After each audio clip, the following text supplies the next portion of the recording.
Apple has introduced a digital ID system that allows users to store their government-issued IDs, like driver's licenses and state IDs, directly on their iPhones.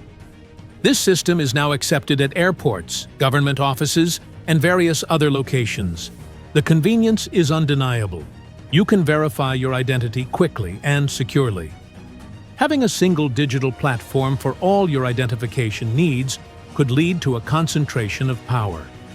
If a central authority controls this system, it could potentially restrict access to services based on compliance. This parallels to the system of the beast from the Book of Revelation. A mark is required for buying and selling, and without this mark, you cannot buy or sell. The mark of the beast. How is it possible, we would all say, that you could track every human being in the world and know where they are and how they get their money and where they spend their money? I mean, that's just impossible. And here we sit going, oh no, they're tracking us right now. They know exactly where we spend our money and where we get our money. Because it says you won't be able to buy or sell unless you have the mark of the beast. You could replace the word beast with system. Revelation says that. Oh yeah, without the mark. You won't be able to buy or sell unless you bear the mark of the beast. And when you go back and look that up in the Hebrew, it's talking about the global power that's in place at that point, the system that is in place. What is the beast? The beast is going to be whatever entity, a group of nations it speaks of, that will set into motion. We always talk about globalists and the globalist agenda and all these things. It will be a globalized stranglehold on the human population, that they will know where you spend your money, where you get your money.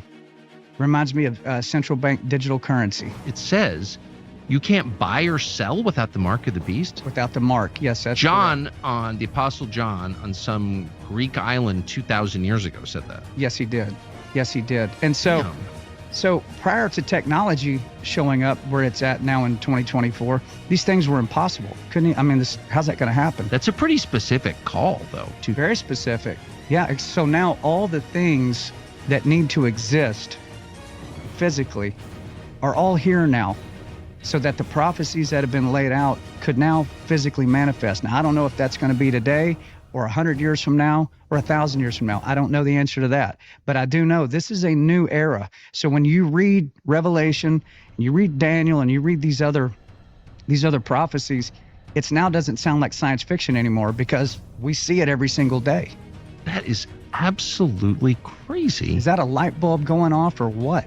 He causes all, both small and great, rich and poor, free and slave, to receive a mark on their right hand or on their foreheads, and that no one may buy or sell except one who has the mark or the name of the beast, or the number of his name.